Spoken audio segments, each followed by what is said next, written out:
All right, what's up, guys? Listen, improve your jiu-jitsu's effectiveness by thinking in percentages. So I was having this conversation with James this afternoon, and then also talked a little bit about this just over the weekend as I was doing my Kimura program. And what I mean by that is, like, when you're attacking somebody, you want to think in percentages. You want to be going for high percentage moves, and you want to be using high percentage setups. This is going to increase your effectiveness in jiu-jitsu, and you're just gonna have better outcome. So to kind of show you guys a little bit on in paint, I brought this guy up here. Let's just see if I can figure out how this all works. So let's just go ahead and talk about the Kimura. We're gonna look at everything as far as setups go, and then as far as submissions go. So, like, let's say the setup for a Kimura. And now these numbers aren't 100% correct, okay? So just bear with me. You get the general idea out of this, okay? So let's say the setup for the Kimura. Setup meaning like establishing the Kimura grip. Let's just say that's a 90% rate, right? And then finishing the Kimura, like finishing the submission, is a 30% rate. Right? Again, these numbers may not be exactly the same, but let's just use that, right? And then for the arm lock, let's say it's a 30% setup chance getting to the arm lock, and then a 90% finish rate. And what I mean by that is, like, look, I find, and these numbers are all going to be different depending on your strengths and your weaknesses. Like the stronger you are, the higher the finish rate for the Kimura is going to be. I truly believe that. And then the more flexible you are, the higher the setup rate is going to be for your arm locks. If you're really flexible, like Nicole, my wife, she's very flexible. She can do. When she was a white belt, she had the crappiest setups for arm locks when she was a white belt, but she was able to set it up because all she had to do was put her foot in front of your face, and then she could swivel to the arm lock itself. Now she's a purple belt; she's a lot more technical with it, right? But her arm bars are not dangerous because she can do it both ways, right? So that's what I mean. Is like your speed, your strength, your size, your age. All of these play a factor in percentages, and then how well you practice a move, or not how well, but how often you practice a move, right?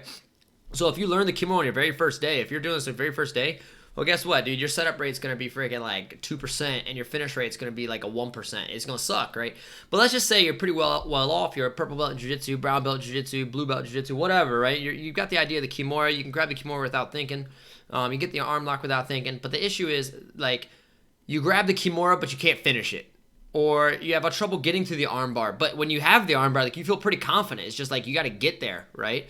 And the same thing with the back take. If you take the back take, we're just going to use 30 and 90 to use these numbers. Let's say taking the back is like 30% chance of taking the back. Like, you have trouble securing both hooks in and getting the seatbelt. But then once you get the back, like, pretty good chance you get a submission, right? And that submission may be that bow and arrow.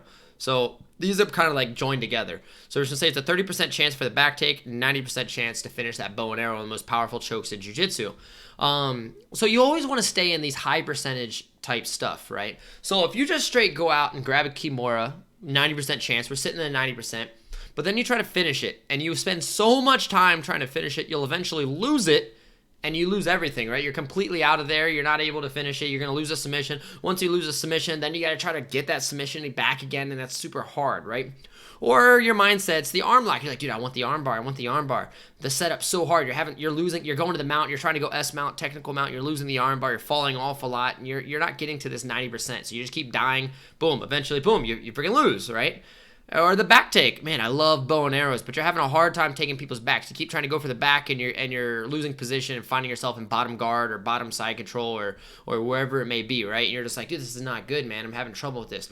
So the theory behind the Kimura attack system is I use the Kimura as a gateway to get to the arm lock, as a gateway to get to the bow and arrow. That's pretty much like my thought process on how I like to do things. So to kind of like break it down a little bit more, sit in high percentage areas. So 90% chance, like, let's say the Kimura is fairly easy to grab. I find it very easy to grab. It's very universal. You can grab it from all over jiu-jitsu, right? So I'm going to grab that Kimura from wherever you grab it, right? And then you're going to transition. Instead of, like, I'll still try to finish the Kimura because it is a 30% chance rate and it is a threat. So I will try to threaten it. But I'm pretty quick to transition to the arm lock off the Kimura. Why? Because I feel like there's a lot more control. And with my body and my knowledge and the way and my flexibility and my fitness and my age and everything adds up, the arm lock fits best with me. If I had a student who is 250 pounds and he's pretty athletic and strong or whatever, like, I wouldn't advise him to go the arm lock. I'd be like, bro, stay in the Kimura. Nobody's moving you around. Just rip that Kimura out and tap the guy. Like, if it, like, talking tournament sake, right, for effectiveness. So I would be like, just take that Kimura and finish that. right? And then you have a little guy, or a little girl, let's use my wife, who's 125 pounds, and be like, would I advise her to stay on top north south and keep ripping the Kimura? Like, no, if she can, great, like try it a couple times, but like if she sits there for a while, she may get rolled over. So I'm like, well, transition that arm lock pretty quick, and then from the arm lock, let's say it's a 90% chance rate, but again, these factors can all change. You go for a Kimura against a guy who's like, you go for an armbar against a guy who's like fucking huge, you got these big old arms, well, you're going to have a hard time finishing that armbar, right? So that may drop down to like a 70 or 60% chance, right? Or maybe I go to the arm lock and, dude, hey, look, there's still a 10% chance that you still may lose that position. So if I'm going to lose that position, I'm quick to transition to the back take, which is easier than going 30% chance, because look, I'm saying 90, it's very easy to go from arm lock to the back. It's very easy to do that. That's a very, very high percentage transition when utilizing the Kimura. So again, I'm sitting in these 90%. And then guess what I'm going for? Another 90%. And guess what happens when I lose the bow and arrow? When I lose the bow and arrow, guess what I'm going? Right back to the Kimura grip, and I reset the process. This is pretty much my process that I think about when I'm in a tournament and when I'm trying to effectively attack you and submit my partner. This is I'm always trying to stay in these 90% chance. Now, I'm still going to throw off little 30% things. For example, let's just say wrist locks, right? So, not wrist locks. Wrist locks. Let's say wrist locks are like a 15% chance.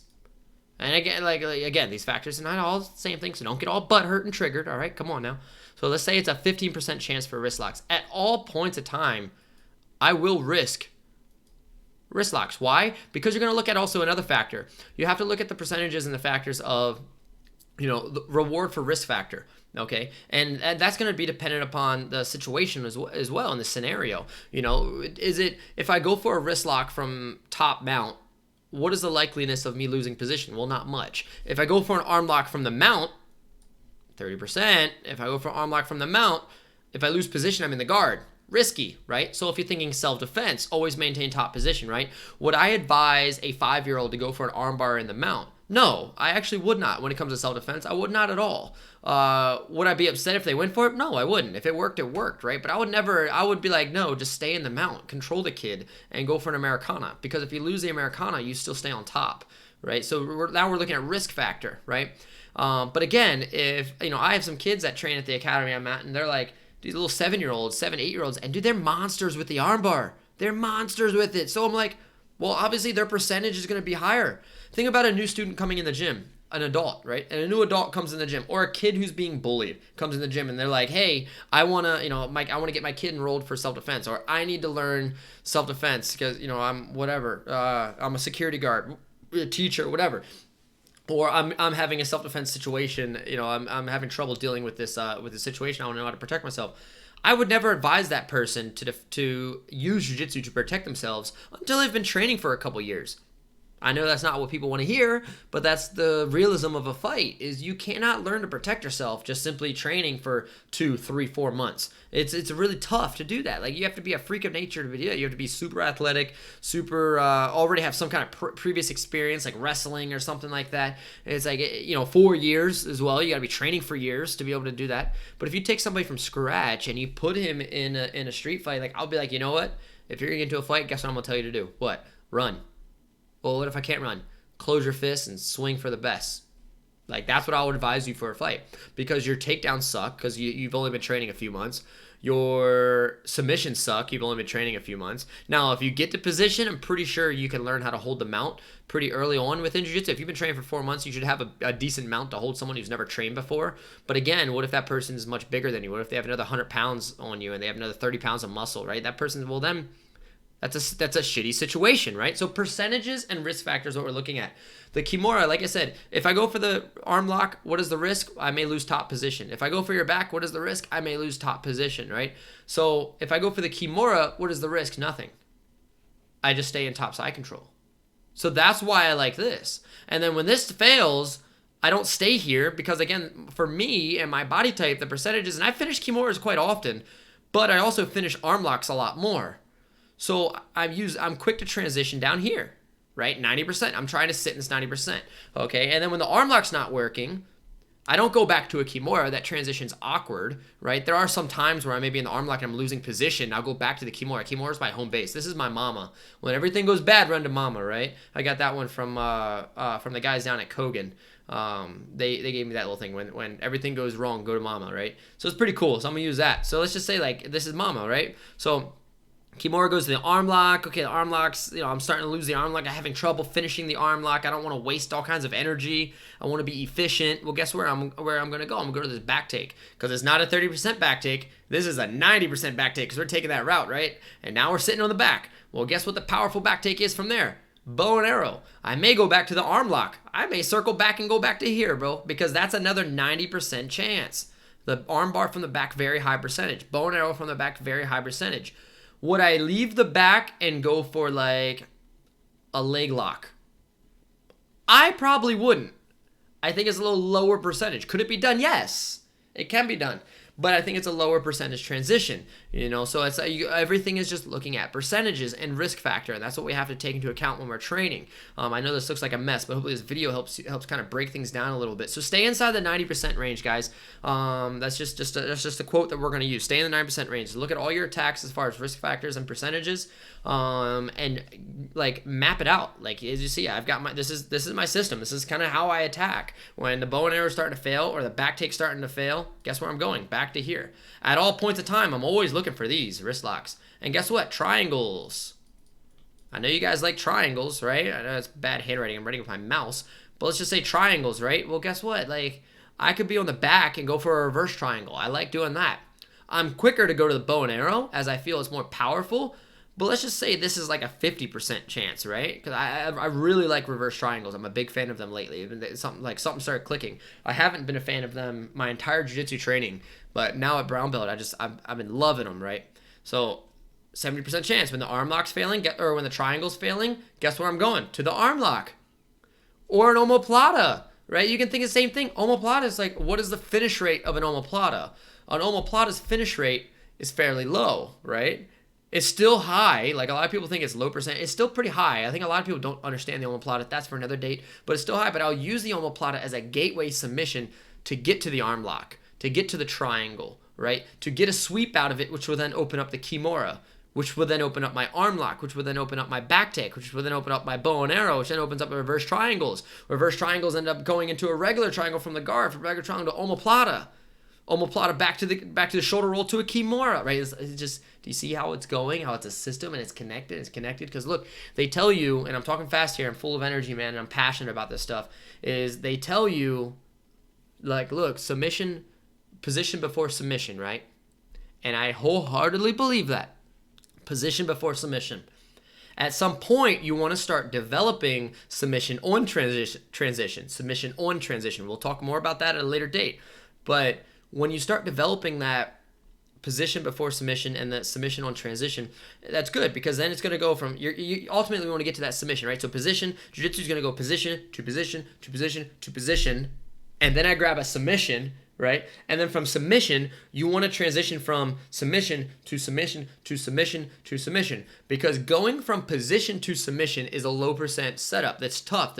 Setting up a submission from a position is tough. It's one of the hardest parts in jiu-jitsu. This is why people have a hard time submitting people, is getting that first submission, right? Hopefully this guideline will kind of help you with that. But once you get that first submission, it's a lot easier to go from submission to submission than it is to go from position to submission. Does that make sense? So you want to be able to keep your attacks chained together and attack. So you're just combining them all together until you finally get that tap. Hopefully this helps, guys. Stay in the 90% range. Guys, hit that like. If you haven't checked out my website, simplicityjujitsu.com.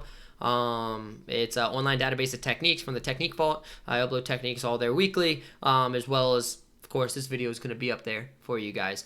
Shortly, I'm going to make a Facebook page and all that kind of stuff getting up for you guys. But make sure to like and subscribe on there. Pop in, get in there, check out the videos, watch some techniques while you're on the road, and enjoy. Thank you, guys.